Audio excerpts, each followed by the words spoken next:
Bonjour à tous, on commence ce tour de la presse sportive par la triste affaire Henrikh Mkhitaryan. Le joueur d'Arsenal ne disputera pas la finale de la Ligue Europa mercredi prochain à Bakou, et cela pour des raisons politiques. En effet, les tensions sont vives entre l'Arménie, pays d'origine du joueur, et l'Azerbaïdjan où se joue le match, ce qui ne garantit pas la sécurité du milieu offensif sur place. Arsenal a donc communiqué hier sa décision de ne pas emmener le joueur dans le groupe qui doit disputer la finale. Ça fait tellement mal, a réagi Mkhitaryan. C'est cette phrase qui fait la une du Mirror qui qualifie l'UEFA de honte, une honte d'avoir choisi cette destination pour une finale de Coupe d'Europe. L'Arménien fait la une de la plupart des journaux anglais comme ici le Daily Star, mais le tabloïd britannique évoque aussi l'actualité mercato des clubs anglais.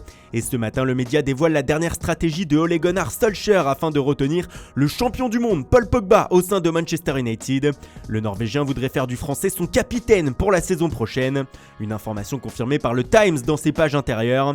Le sérieux journal anglais évoque lui plutôt un rôle de vice-capitaine, le véritable rôle de capitaine étant pour Ashley Young.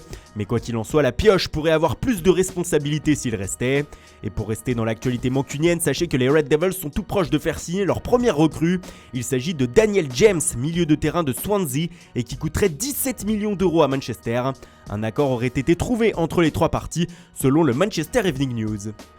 On reste en Angleterre avec The Independent qui va totalement à l'encontre de l'édition du Sun d'hier. Alors que le tabloïd indiquait que Maurizio Sarri était la priorité de la Juventus Turin pour la saison prochaine, le média anglais écrit qu'il s'agit finalement de Mauricio Pochettino, le coach de Tottenham. Mais les Italiens auraient conscience que faire venir l'Argentin sera très compliqué cet été. C'est pourquoi ils sont toujours sur l'actuel coach de Chelsea, comme l'écrit la Gazzetta dello Sport. Allo Sarri, écrit le quotidien ce matin en référence au fait qu'Andrea Agnelli aurait appelé le technicien italien pour connaître ses disponibilités. Selon Tuttosport, en cas d'arrivée de Sarri, Paul Pogba serait la priorité et Gonzalo Higuain pourrait de nouveau être titulaire après son retour de prêt de Chelsea. Mais un troisième nom de coach est envisagé à Turin, celui de Simone Inzaghi. Et si l'entraîneur de la Lazio est choisi, on assisterait vraiment à la construction d'une nouvelle Juve. Milinkovic, Savic et Icardi pourraient débarquer, en plus de Marquinhos, le défenseur du PSG, qui serait donc suivi. On reste dans le mercato des entraîneurs avec l'Olympique de Marseille qui se cherche aussi un remplaçant à Rudy Garcia. Le journal La Provence lance donc ce matin les noms des possibles successeurs. Heinze, Blanc, Benitez, Puel, Galtier ou Jardim seraient sur la shortlist marseillaise. Et si c'était l'un d'entre eux, s'interroge le média local. Du côté des joueurs, le quotidien sévillan Estadio Deportivo rapporte que des premiers contacts ont été établis entre Maxime Lopez et le FC Séville. Les Andalous qui seraient aussi sur la piste de TJ Savanier, une des révélations du Nîmes Olympique cette saison. On file en Espagne maintenant où Raphaël Varane fait la une de Marca ce matin. Le champion du monde français a accordé une interview au quotidien afin de faire part de sa décision de rester au Real Madrid la saison prochaine. L'année prochaine, je vais rester à Madrid, déclare le défenseur central.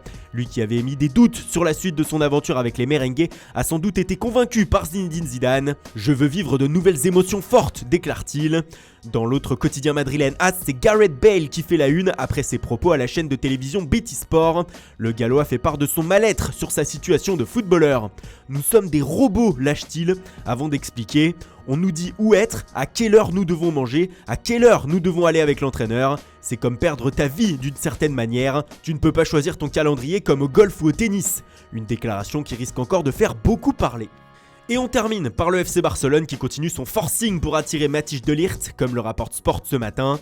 Le média écrit que le néerlandais attend un petit geste financier de la part des Blaugrana afin de définitivement dire oui pour rejoindre la Catalogne. Mais le quotidien met en avant également ceux qui pourraient quitter le FC Barcelone comme Malcolm. Et selon Sport, le Brésilien pourrait rejoindre la Première Ligue et Tottenham qui négocierait actuellement avec le Barça pour un transfert avoisinant les 40 millions d'euros. L'ancien Bordelais pourrait peut-être retrouver du temps de jeu comme le gardien Jasper Cillessen. Le portier serait très proche de Benfica. Son arrivée est même imminente selon le journal portugais Abola. Voilà, c'est tout pour aujourd'hui. Merci pour votre fidélité. Bonne journée à tous et rendez-vous dès demain matin pour une nouvelle revue de presse.